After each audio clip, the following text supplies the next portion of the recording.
우리 찬송가 496장을 하나님께 찬양 올려드립니다.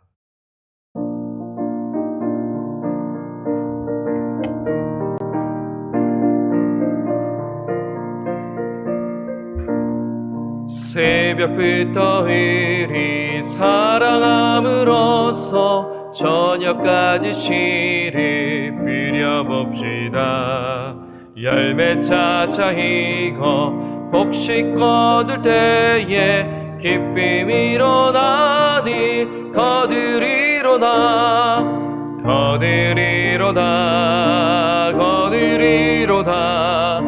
기쁨 일어나니 거두리로다 기쁨 일어나니 거두리로다. 비가 오는 것과 바람 비는 것을 겁을 내지 말고 뿌려봅시다. 이를 맞춰놓고 곡식 거둘 때에 기쁨 일어나니 거두리로다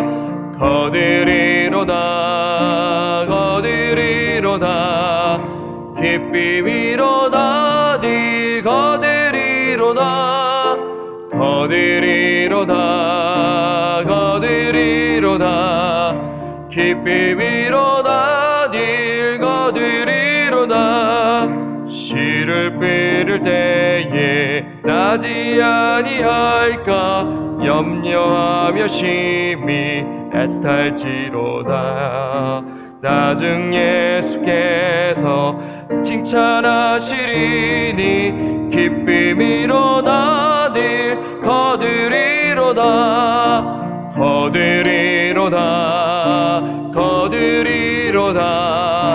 기쁨 일어나니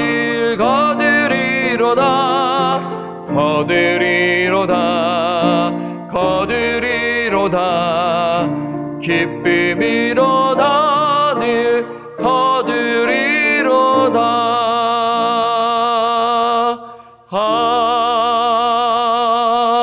아멘.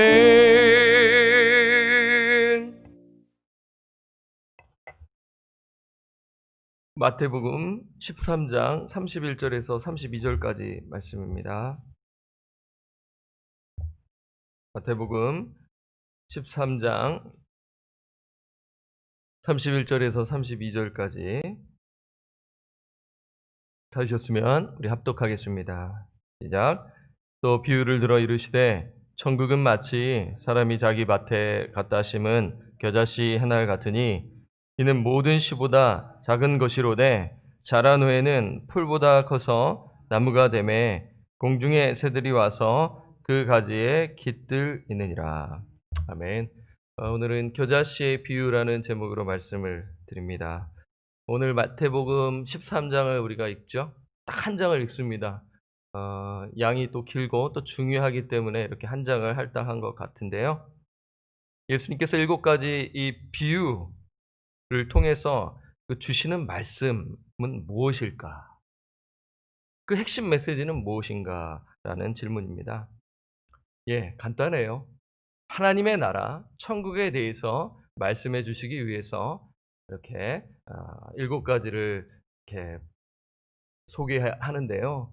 이 마태는 이것을 모은 것입니다. 이 의도적으로 이것을 모아서 어떻게 보면 이 13장은요, 상당히 물론 이제 사람마다 틀리겠지만 16장에서 베드로가 신앙 고백을 해서 그게 터닝 포인트라 해서 그 장을 상당히 중요시하는 그러한 학자들이 있는데, 이 13장을 어떻게 보면 여기서 마무리를 하고 또 시작하는 지점으로 이렇게 하나의 큰 그 흐름 속에 이 부분을 마지막으로 이게 두는 것입니다. 자, 예수님께서는 7가지 비유를 통해서 이 천국에 대한 말씀을 주시는데 천국의 현재성을 가리키는 거예요. 여러분이 묵상을 하시면서 천국, 하나님의 나라가 임하는구나. 현재성. 그리고 씨앗이 임하여 그 자라는 것, 그 현재성. 그리고 천국의 미래성. 그러니까 가라지 비유를 통해서 그 천국의 미래성을 보여주는 것이에요. 하나님의 나라가 그 완성되는 그날에 그 알곡과 가라지를 그냥 내버려 둬라. 함께하면 다 뽑힐까 하노라면서 그 심판의 때까지 놔둬라라는 말씀이 나오죠. 그게 그 미래성입니다. 그리고 오늘 이 겨자씨를 통해서 천국의 확장성, 하나님 나라의 그 확장성, 그러니까 이 흐름 속에 이 세 가지가 다 담아져 있습니다. 그러니까 이 세 가지를 기억하시면서 말씀을 묵상하시면 좋아요. 그런데 제가 질문을 드리면 왜 예수님께서는 이 비유를 통해 가르치셨을까요? 아니 좀 속 시원하게 바로 그냥 천국의 현재성과 그리고 그 미래성과 그다음에 확장 과정을 이렇게 그냥 바로 알려주시면 좋잖아요. 그렇죠? 왜 이 비유를 통해 말씀하셨을까요? 예, 그것은 제가 어제 이미 말씀을 드렸어요. 어제 설교 기억나시는 분들은 오늘 또 이 도움이 되시는데요. 당시 예수님께서 사역을 하시는데 누가 방해를 많이 했어요? 종교 지도자들이 배척을 한 것입니다. 여러분 12장 어제 읽으셨죠? 예수님은 어떻게 배척해요? 성령을 회방하는 죄입니다. 바알세불에 힘입어서 귀신의 왕 바알세불에 힘입어서 너가 예수님이죠. 예수님이 너가 이 귀신을 쫓아냈다. 악한 영을 쫓아냈다 하면서 예수님을 배척하는 거예요. 그 용서받지 못할 죄인 것이에요. 성령을 회방하는 것은 용서받지 못할 죄인 것이에요. 12장에 나와 있어요. 여러분 그 긴장 상태가 상당히 심각해요. 여러분 예수님은요 이렇게 받아들인 자가 있었지만 받지 않는 자들도 상당했어요. 뭐 소위 오늘날로 하면은 인기 없는 설교자라고도 할 수가 있는 거예요. 예수님께서 말씀하시면 다 받아들이는 것이 아니었어요. 배척하는 것입니다. 그 강도가 너무 센 거예요. 그래서 이러한 상황 속에서 예수님께서는 이제 이 비유를 통해 이 말씀하시는 거예요. 참 지혜롭게 이제 말씀을 전하시는데 그래도 이 말씀을 들을 자가 있잖아요. 귀 있는 자는 들을지어다. 관심을 갖는 자들이 있기 때문에 예수님께서는 그냥 그 종교지도라 듣지 않는 자들과 막 부딪히면서 하실 이유가 없는 것이죠. 그래서 관심을 가지고 정말 그분 예수님 말씀하신 것에 그 관심을 가진 자들을 위해서 이렇게 호기심도 갖게 하시고 이러한 그 측면에서 예수님께서 정말 지혜를 발휘하셔서 이 말씀하시는 것이죠. 그래서 비유를 통해 이 배척하는 자들에게는 진리를 감추시고요. 이 비유가 뭐지? 저 비유야 뭐야? 이렇게 이제 감추시고 말씀에 관심을 가지는 자들에게는 그 진리를 드러내실 수 있다라는 것이에요. 이것이 비유의 목적인 것입니다. 그렇죠? 이 흐름 속에서 이 말씀을 보게 되면 왜 예수님께서 이 말씀하셨는지 알 수가 있는 것이죠. 단지 재미를 위해서 한 것이 아니에요. 여러분 예수님께서는 정말 티칭의 대가셨습니다. 참 이런 부분에서 저도 본받아야 하는데 참 쉽고 좀 이해할 수 있게끔 설명할 수 있는 참 능력이 있었으면 참 좋겠습니다. 이제 이런 부분에서 이렇게 보시면 제가 방금 말씀드린 부분이 13장 10절에서 11절을 보면 알 수가 있어요. 제자들이 궁금해하죠? 함께 읽겠습니다. 13장 10절에서 11절을 우리 한 목소리로 읽을까요? 시작. 제자들이 예수께 나와 이르되 어찌하여 그들에게 비유로 말씀하시나이까? 대답하여 이르시되 천국의 비밀을 아는 것이 너희에게는 허락되었으나 그들에게는 아니 되었나니. 지금 무리들과 제자들이 있는 것입니다. 여기 무리들과 제자들 이 측면에서 봐도 또 교훈이 되죠. 결국엔 예수님께서는 누구에게 관심이 있는 거예요? 무리입니까? 제자입니까? 제자들입니다. 그래서 예수님께서 이러한 비유를 말씀하시니까 제자들이 너무나 궁금한 거예요. 그렇죠? 제자들은 궁금하면 예수님께 질문을 던져요. 여러분 제가 늘 말씀드리잖아요. 질문을 던져야 답을 얻을 수 있어요. 그래서 제자들이 이러한 질문을 던져서 예수님께서 이제 말씀하시는 것이 11절에 보면 천국의 비밀을 아는 것이 너희에게는 허락되었으나 그들에게는 아니 되었다. 여기서 그들은 누구냐면 이제 이 무리들을 가리키는 것입니다. 문맥적으로 봤었을 때. 그리고 더 나아가서는 종교 지도자들인 것이죠. 그래서 12절을 보면 무릇 있는 자는 받아 넉넉하게 되되 없는 자는 그 있는 것도 빼앗기리라.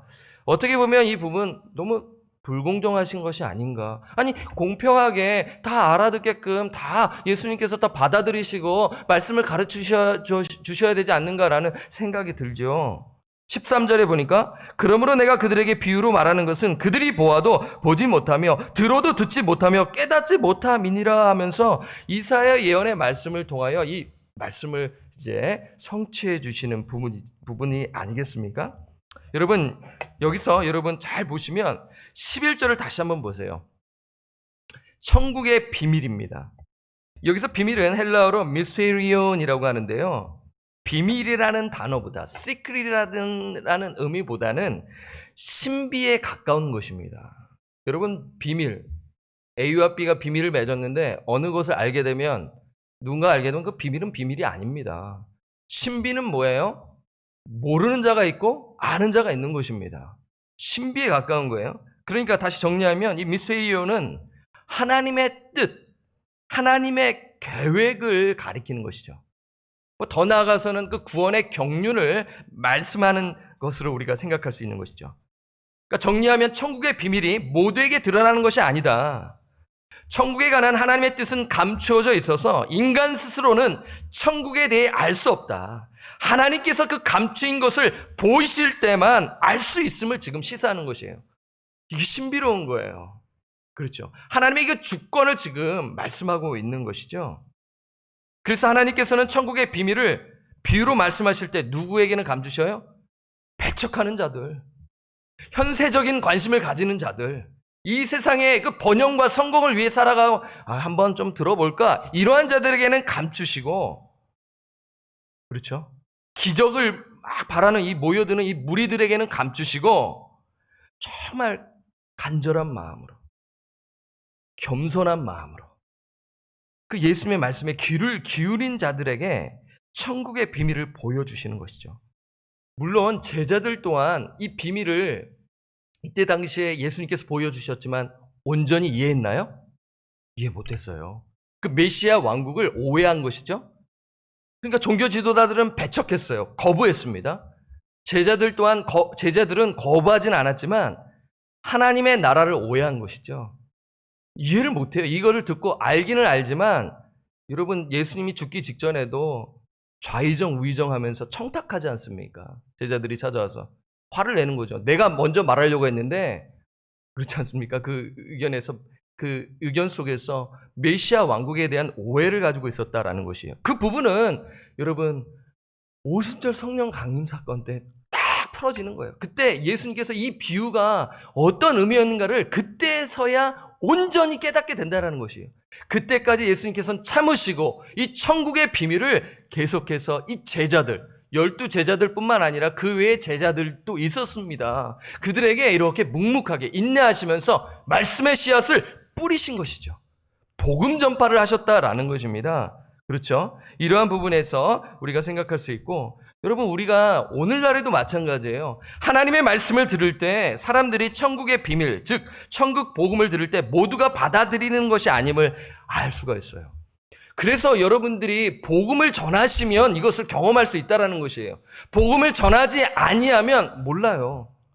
그래서 이것이 중요합니다. 어떤 이는 거부해요. 어떤 이는 반응을 보이는 것처럼 보이지만 실상은 그렇지 않아요.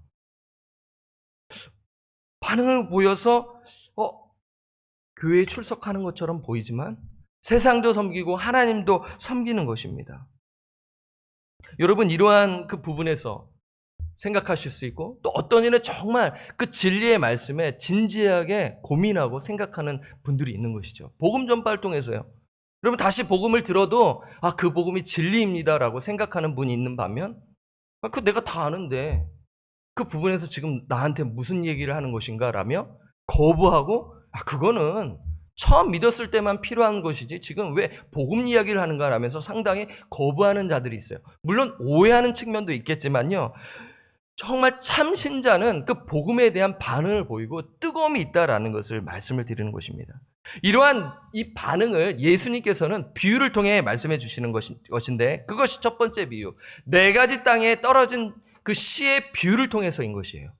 이 7가지 비유에서 가장 중요한 것, 그 출발점은 첫 번째 비유예요. 양도 길고요. 그것을 온전히 이해할 때 그런 다음에 가라지 비유가 이해가 되고 연결되어 있다라는 것이에요. 그리고 오늘 겨자씨 비유가 이해할 수 있다라는 것입니다. 그래서 제가 작년에 4가지 땅에 떨어진 그 씨의 비유, 그 부분을 말씀을 드렸는데 한번 복습을 한번 해보겠습니다. 자, 4가지 땅에 떨어진 그 땅의 비유를 보시면 그 씨가 말씀이지 않겠습니까? 씨가 딱 떨어지는데 그 말씀을 듣고 4가지 반응이 있다라는 거예요. 쉽게 말씀드리면 첫 번째는 뭐예요? 길가와 같은 마음입니다. 길가와 같은 마음입니다. 길가에 씨가 떨어집니다. 그런데 누가 와서 그 씨를 먹어버리나요? 새가 먹잖아요. 새가 그 씨를 먹어버려서 열매를 맺을 기회를 상실합니다. 여기서 새는 누구를 가리키나요? 예수님께서 아주 자세하게 말씀해 주시죠. 악한 자라고 표현되어 있어요. 마태복음에서는요. 근데 누가복음에서는 어떻게 표현되어 있냐면 누가복음 8장 12절을 읽으면 길가에 있다는 것은 말씀을 들은 자니, 그러니까 말씀을 듣지 않는 것이 아니에요. 말씀을 들은 자니 이에 마귀가 가서, 마귀라고 표현해요. 마귀가 가서 그들이 믿어 구원을 얻지 못하게 하려고 그 말씀을 그 마음에서 빼앗는 것이요. 말씀을 들었는데 누가 빼앗았어요? 마귀가 빼앗았다라는 것입니다. 영적 싸움이죠, 여러분. 하나님의 말씀을 듣는데 방해하는 거예요. 듣지 못하도록 하는 그런 어둠의 세력이 있다라는 것을 말씀하시는 것이에요. 그러니까 이 말씀을 듣지 못하라는 것은 구원을 얻지 못하게 하려는 것이에요. 여러분, 이것이 비극인 것 아니겠습니까? 어둠의 세력들이 싫어하는 것 뭐예요? 복음 전파입니다. 복음 전파를 통하여 영혼을 구령하고 영혼에게 그 복음에 심겨져 그 새 생명이 일어나는 사건을 누가 방해해요? 사탄이 방해한다라는 것입니다. 그래서 이 글과 같은 마음을 가진 자는 말씀에 어떤 반응을 보이나요? 말씀을 깨닫지 못해요. 이해하지 못합니다. 말씀에 냉담해요. 돌 같은 마음이에요. 완고합니다. 예, 자세는 달라요. 부드러운 소유자가 있고 막 거칠게 나는 듣기 싫어 하면서 이야기하는 사람이 있어요. 저는 저의 인생을 뒤돌아봤었을 때 이런 분들을 많이 봤어요. 저희 아버지가 그랬습니다. 엄청난 영적 전쟁이었어요. 예. 말씀은 알고는 있지만 거부하는 거예요.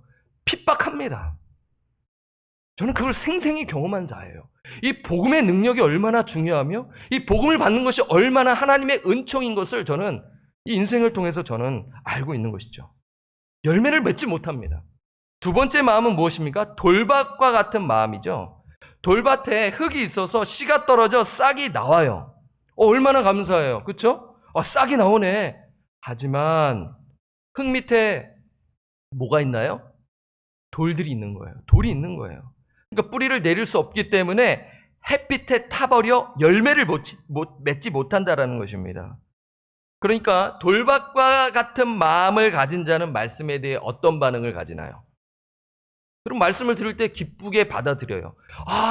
그 말씀 정말 좋네. 나를 감동시키네. 그리고 신앙생활에 흥미를 가져요. 하지만, 자, 잘 들으셔야 돼요. 하지만 환난이나 박해, 햇빛이잖아요. 그 타들어오는 그 햇빛, 그 환난이나 박해가 어려움이 오면 넘어져 말씀을 떠나는 것이에요. 그러니까 돌밭과 같은 마음을 가진 자는 참된 회개를 가진 자가 아니라는 것입니다. 말씀을 형식적으로 들어요. 내가 듣고 싶은 말씀만 듣는 거예요. 나에게 유익이 되는 말씀만 듣는 거예요. 나에게 위로가 되고 감동을 주는 말씀에서는 할렐루야 하는데 나를 찌르고 나에게 변화시키는 말씀을 들으면 기분이 나쁘는 거예요. 여러분, 이러한 마음을 가지게 되면요, 말씀이 심령 가운데 뿌리내지 못해 열매를 내지 못합니다. 여러분, 이 부분을 잘 보셔야 되는 것이에요. 아시겠죠? 지금 예수님께서 이 비유를 통해 천국의 현재성을 말하는 측면에서 보실 때 여러분들이 이 부분이 여러분 얼마나 이 첫 번째 비유가 중요한 것을 깨닫게 되는 것이죠. 자, 세 번째는 무엇입니까? 가시덤불과 같은 마음입니다. 가시덤불에 씨가 떨어져요. 그런데 열매가 맺어지는 것처럼 보이지만 그 가시로 인해 결실하지 못해요. 여러분, 이 세 번째 가시덤불이 어떻게 보면 앞에 거보다는 그래도 괜찮아요. 괜찮아 보이는 것입니다. 가시가 있지만 그래도 잘하는 것처럼 보여요. 하지만 결실을 하지 못한다는 것입니다. 가시덤불과 같은 마음은 말씀에 어떤 반응을 보이나요? 말씀을 듣습니다. 두 번째와 비슷해요. 좋아하기도 해요. 기뻐하기도 해요. 하지만 세상의 염려와 재물의 유혹과 인간적인 욕심으로 인해 끝내 결실하지 못한다라는 것입니다. 가시떨기와 같은 마음은 하나님과 세상을 동시에 섬기는 마음인 것입니다. 즉 이들은 종교 생활하는 자들이에요. 네. 수고하고 무거운 짐진 자들아, 다 내게로 오라. 종교 생활에 탈진했느냐? 예수에게로 오라. 예수의 멍에를 매라. 그리고 예수에게서 배워라. 그러면 그 멍에는 쉽고 가볍다. 지금 이러한 측면에서 종교 생활을 하게 되면 성경이 말씀하는 그 영적 열매를 거두지 못한다라는 것을 지금 말씀하고 있는 것이죠. 자, 네 번째입니다. 네 번째는 좋은 땅과 같은 마음이죠. 씨가 좋은 땅에 뿌려져 30배, 60배, 100배의 열매를 맺습니다. 하나님의 말씀, 생명의 씨앗이 그 좋은 밭에 떨어져 30배, 60배, 100배의 열매를 맺는다라는 것이죠. 여러분, 이 자의 마음은 어떤가요? 그 말씀을 대할 때 들으려는 마음을 가지고 있는 거예요. 어떤 말씀을 듣더라도 정말 그게 하나님의 말씀에서 진짜 맞는 말씀인 거 관심을 가지고 귀를 기울이면서 듣는 것입니다. 그래서 그 말씀을 듣고 반응하여 열매를 맺는 것이죠. 얼마나 감사해요. 누가복음 8장 15절에서는 좋은 땅과 같은 마음을 이렇게 표현해요. 말씀을 듣고 지키어. 좀 더 구체적이에요. 누가복음을 보면은 말씀을 듣고 어떻게 해요? 지키어. 순종했다는 것이죠. 인내로 결실하는 자니라라고 이렇게 표현해요. 마태하고 달리 누가는 좀 더 자세하게 이 좋은 땅과 같은 마음을 어떻게 표현해요? 말씀을 듣고 끝나는 것이 아니라 지킨다라는 것이에요. 인내한다라는 것이에요. 여러분, 제가 뭘 강조합니까? 여러분, 잊을만 하면 말씀을 듣고 우리가 구원을 받은 이후에 하나님의 나라가 임한 사람에게 뭐가 나타나요? 믿음이 지속적으로 나타나고, 그 다음 뭡니까? 회개인 것입니다. 그리고 뭐예요? 순종이고, 그 다음에 하나 뭐예요? 인내입니다. 여러분, 이 네 가지 기억하시잖아요.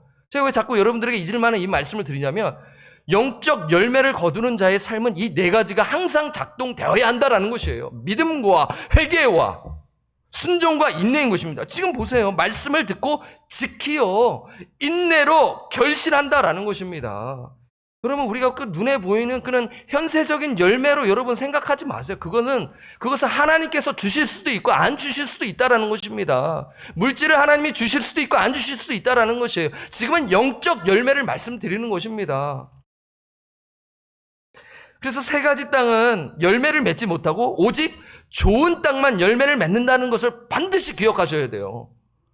여러분, 난 두 번째도 좋고 세 번째도 좋고 그렇게 말씀을 하시는 것, 그래 우리가 구원받은 자로서 그렇게 우리가 적용할 수 있어요. 넓게 보면. 하지만 지금은 예수님께서는 정말 이 예수 그리스도를 배척하는 자들에게 이 말씀을 하시고 하나님의 나라의 그 현재성을 측면에서 말씀하셨을 때 이 네 번째 밭이 얼마나 중요한 것인 것을 지금 말씀하시는 것입니다. 여러분, 목회자뿐이겠습니까?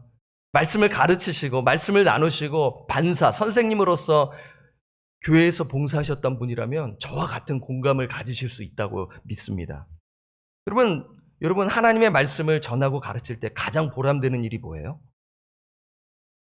보람되는 일이 뭡니까?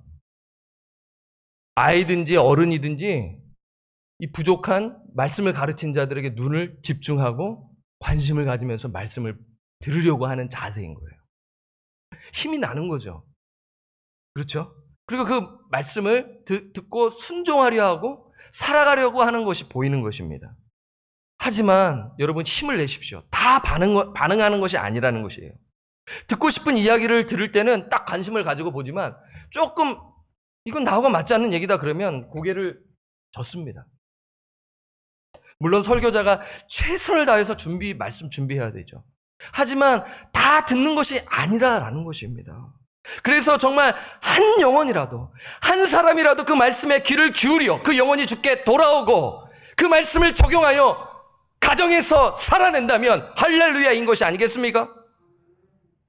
여러분, 이것을 꿈꾸며 사역을 감당해야 한다는 것이에요. 때로는 고개가 푹 숙일 때가 있어요. 반응이 안 보이는구나. 오늘 설교는 참 죽을 썼네. 저도 그런 느낌을 가질 때가 있습니다. 그러면서 제가 딱 일어서면서 기도하면서 말씀을 잘 준비해서 성령의 역사를 구하며 말씀을 전하자라는 그 마음으로 갖는 것이죠.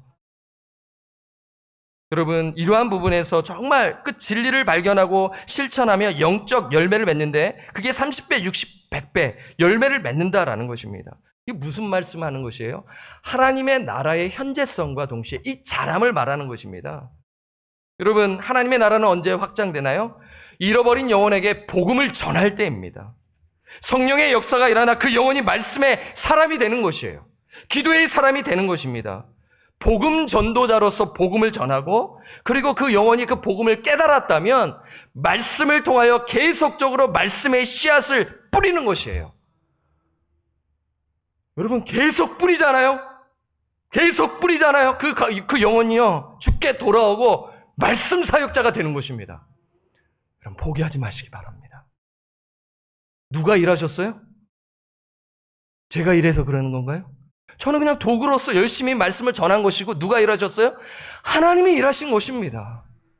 이것을 체험한 자는요 나를 자랑할 수가 없는 것이에요. 더 기도하는 거예요. 기도는 무엇입니까? 저는 못합니다. 저는 할 수 없습니다. 누가 하실 수 있어요?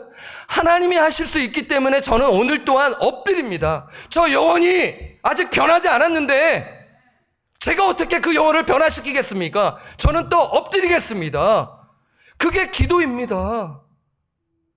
내 남편, 내 아내, 내 자녀들 왜 변하지 않습니까? 하나님, 그래서 제가 기도합니다.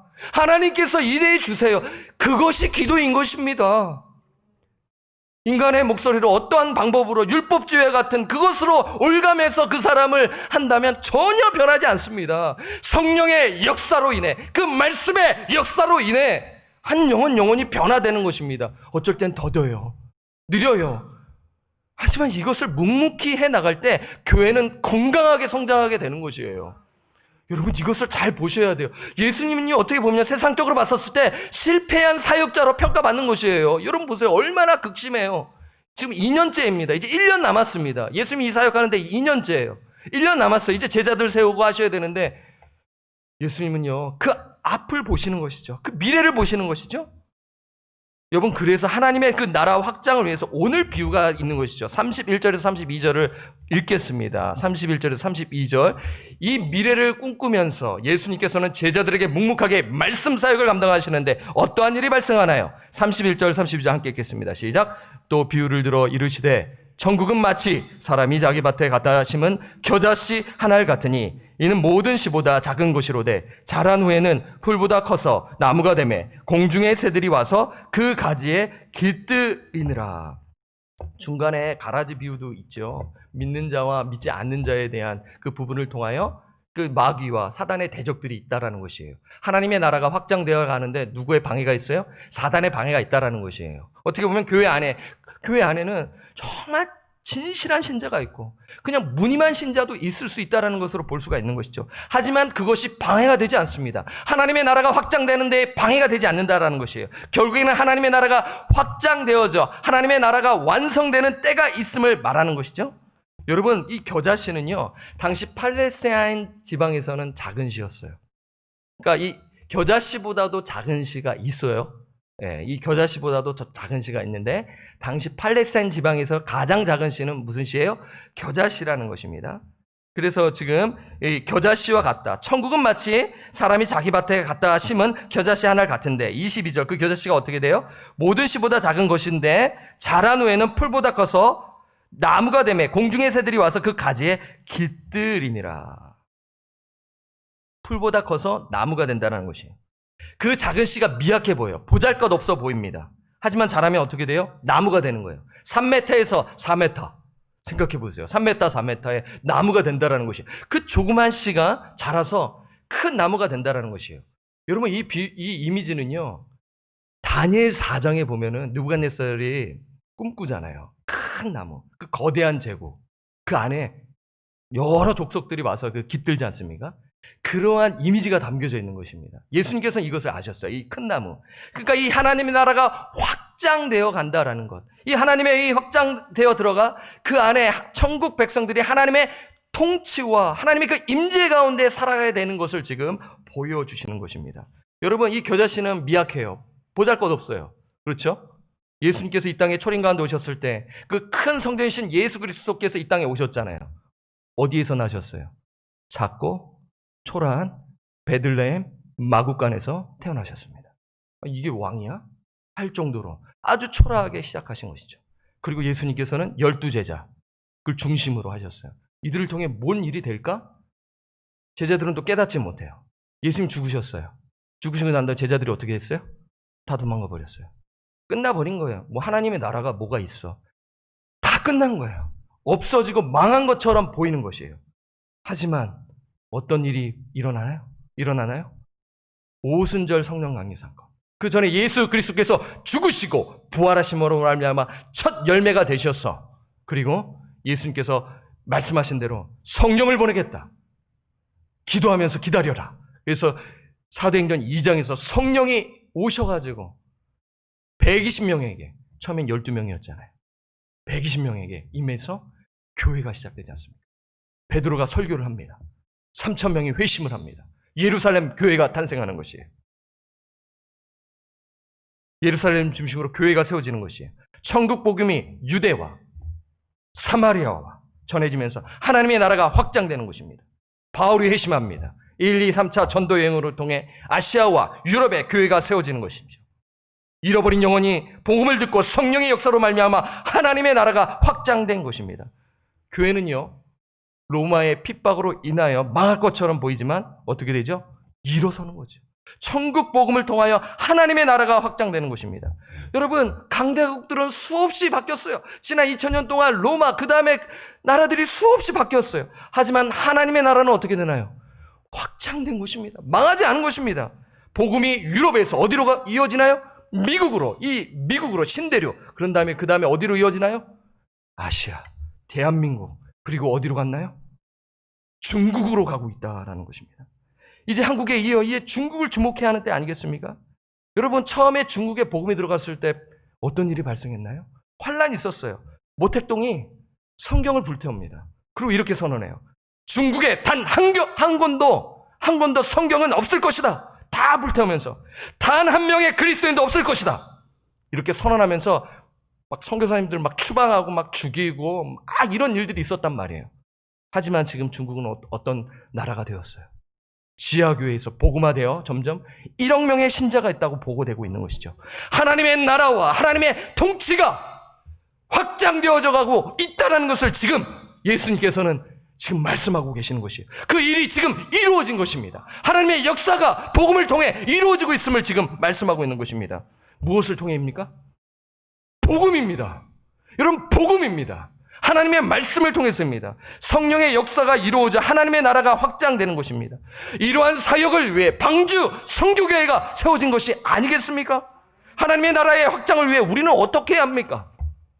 바른 복음, 바른 말씀이 선포되어야 하는 것이에요. 여러분, 내가 아는 말씀 왜 자꾸 전하나라고 생각을 하지 마세요.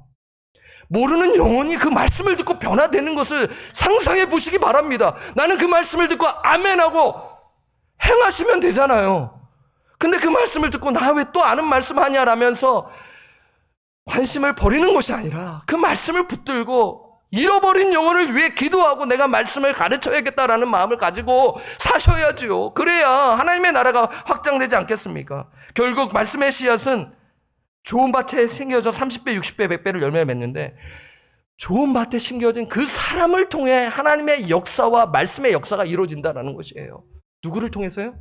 좋은 밭에 그 마음을 가진 자들을 통해서 하나님께서 일하신다라는 것입니다.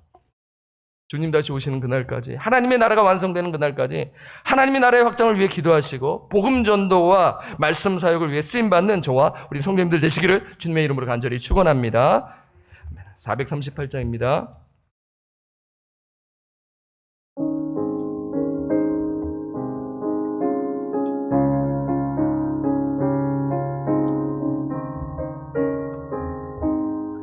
내 영혼이 은총 입어 중한 죄를 벗고보리 슬픈 말이 이 세상도 천국이로 화도다. 할렐루야 할렐루야 찬양하세 내 모든 죄 사함받고 주 예수와 동행하리 기어디나 하리라라 주의 얼굴 뵙기 전에 멀리 뵈던 하리라라 내 마음속에 이뤄지니 날로 가깝도다 할렐루야 찬양하세 내 모든 죄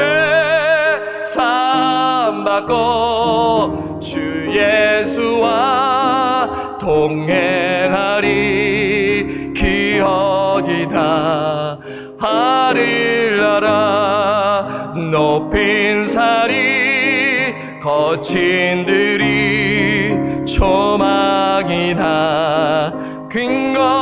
괭거리나 내 주 예수 모신 곳이 기어디나 하리라라 할렐루야 할렐루야 찬양하세 내 모든 죄 사함받고 주 예수와 동행하리 기어디나 하리라라. 여러분 오늘 13장 말씀을 잘 보세요. 네 가지 땅에 떨어진 그 씨의 비유 30배, 60배, 100배의 그 열매를 거두는 자들을 통하여 하나님께서 역사하시고 하나님의 그 말씀 사역을 통하여 일하시는 것을 그 보여주시는 것으로 우리는 생각할 수 있는 것입니다. 이 사역을 감당해 나갈 때 정말 믿지 않는 자들, 정말 어떻게 보면은 명목상의 그리스도인들이 이 영적인 이 이해를 깨닫지 못하고 또 방해할 때가 있습니다. 그때 우리는 기도하며 성령의 역사를 간구하며 우리가 나아가야 하는 것이에요. 멈추지 않을 것입니다. 하나님의 나라는 확장될 것입니다. 그래서 이 사역을 위하여 우리 방주교회는 이 세크라멘토에 세워진 줄 믿습니다. 여러분 이 사역을 만약에 힘쓰지 않는다면요 교회가 아닙니다. 그냥 우리끼리 모여서 우리끼리 좋아하고 우리끼리 서로 나누는 그러한 단체로 전락되는 것입니다. 그래서 우리가 충만의 지대에 나아가서 그 잃어버린 영혼에게 가르치고 그리고 이 교회로 인도하는 그러한 사역을 감당해야 하는 것이죠. 그래서 이 하나님의 나라와 확장을 위해 우리 교회가 쓰임받기를 원하고 하나님 제가 쓰임받기를 원합니다. 기도로 준비하겠습니다. 그리고 잃어버린 영혼을 위하여 기도하겠습니다. 그리고 저의 최선을 다해서 말씀을 가르치고 나누며 살아가는 삶을 살겠습니다라고 기도하시고요. 두 번째는 우리 선교사님을 위해서 기도합니다. 복음 전파와 선교 사역을 위해 애쓰고 계시는 우리 선교사님을 위해서 하나님의 나라가 확장되게 하옵시고 바른 복음과 말씀이 예배 가운데 전하되게 하옵소서. 또한 세 번째로 새가족 성경 공부를 인도하시는 고독주 전사님을 위해서 기도해 주십시오. 복음과 말씀이 전해져서 새가족들이 예수 그리스도를 바로 알고 그리스도인으로 살아가도록 우리 전도사님을 통하여 하나님 그 일을 행하여 주옵소서. 오늘 또 수요 예배가 있습니다. 인도하시는 조 목사님을 위해서 기도해 주시고요. 네 번째는 담임 목사 청빙을 위해서 기도합니다. 여러분 오늘부터 본격적으로 이제 새벽 예배를 본당에서 한다고 어제 광고 들으셨죠? 이 기도 제목을 우리가 합심해서 한번 통성으로 기도하고요. 이 네 가지를 우리가 합심해서 통성으로 기도하고 그리고 제가 마무리 기도하고 주기도문함으로 오늘 새벽 예배를 마치겠습니다. 이 네 가지 오늘 말씀 그리고 선교사님 새가족 성경 공부 수요 예배 담임 목사 청빙 우리 합심하여 성령을 의지하며 간절히 기도합니다.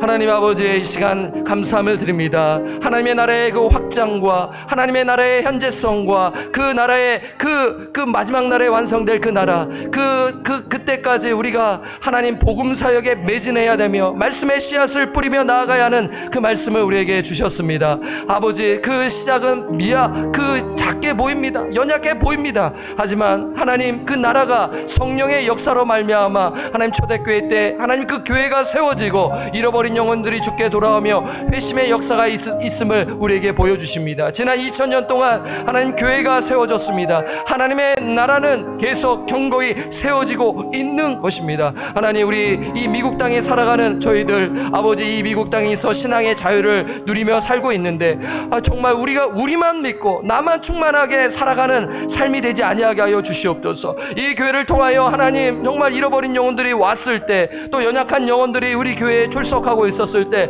그들을 향해 복음을 전하게 하시고 말씀을 가르쳐 나누어 그 10년 가운데 하나님의 나라가 시작될 수 있도록 성령의 역사로 말미암아 중생의 역사가 시작될 수 있는 그런 우리가 도구로 쓰임받기를 주님 소원합니다. 아버지 우리 방주교회가 하나님 이것을 최우선순위로 두어 제자 사역에 하나님 감당케 하시고 말씀에 관심을 갖는데 총력을 기울여 하나님 그 복음과 말씀 위에 굳건히 서는 방주교회가 되게 하여 주시옵소서. 이 일에 최전선에서 앞장서고 계시는 우리 선교사님들을 기억하여 주시기를 기도합니다. 하나님 저희 교회가 후원하는 우리 선교사님들 성령의 지혜와 권능으로 더하여 주셔서 하나님 바른 복음과 바른 그 말씀을 선포하여 하나님의 나라가 그 땅 가운데 임하게 하시고 그리하여 완성될 하나님의 나라를 바라보며 천국 백성으로 살아가는 그 현지가 될 수 있도록 인도하여 주시옵소서. 또한 하나님 또 우리 새가족 성경 공부를 인도하시는 고독기 전사님을 위해 기도합니다.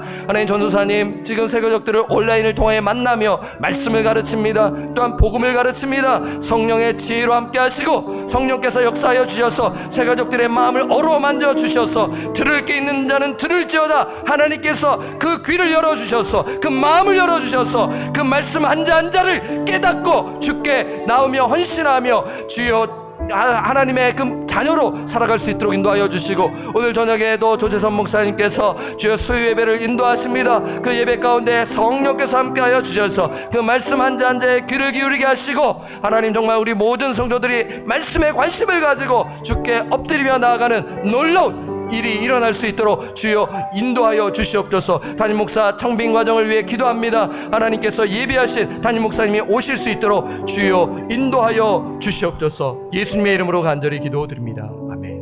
하나님 아버지 참으로 감사함을 드립니다. 오늘도 변함없이 이 새벽을 깨워 영이신 하나님 앞에 영과 진리 안에서 예배드릴 수 있는 특권을 주심에 감사함을 드립니다. 예수 그리스도의 보혈의 능력에 힘입어 주 보좌 앞에 담대히 가오니 성령이여 우리 마음에 충만히 임재하여 주셔서 주의 말씀으로 가득 채워 주시기를 기도드립니다. 하나님 마태복음 13장을 통하여 우리에게 말씀해 주심에 감사함을 드립니다. 우리가 정말 좋은 땅에 심령을 가진 자로서 30배, 60배, 100배의 열매를 맺는 삶을 살게 하여 주시옵소서. 우리의 힘으로 불가능하오니 그 말씀에 심령이 새겨졌을 때 성령님께 기도하며 30배, 60배, 100배를 열매를 맺어 다른 영혼들에게 복음을 전하고 말씀을 전하여 그 영혼 가운데 하나님의 나라가 심겨져 하나님 나라가 시작되는 놀라운 구원의 역사를 체험하며 우리 연약한 심령들이 확신을 가지며 복음을 붙들며 말씀을 붙들며 살아가도록 이 일에 앞장서는 우리 방주교회가 될 수 있도록 인도하여 주시옵소서.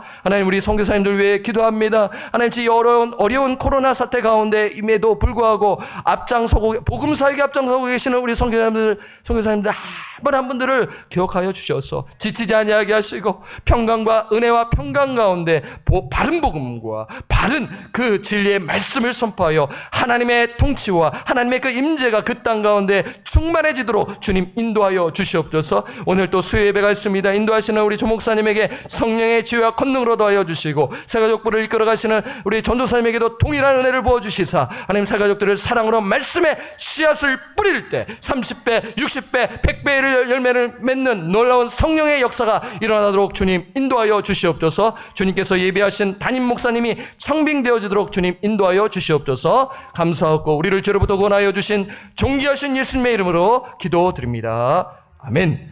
하늘에 계신 우리 아버지여 이름이 거룩히 여김을 받으시오며 나라가 임하시오며 뜻이 하늘에서 이루어진 것 같이 땅에서도 이루어지이다. 오늘날 우리에게 일용할 양식을 주옵시고 우리가 우리에게 죄 지은 자를 사하여 준 것 같이 우리 죄를 사하여 주옵시고 우리를 시험에 들게 하지 마옵시며 다만 악에서 구하옵소서. 되게 나라와 권세와 영광이 아버지께 영원히 있사옵나이다. 아멘. 여러분 말씀 묵상하시고 또 기도로 하루를 시작하시기를 바랍니다.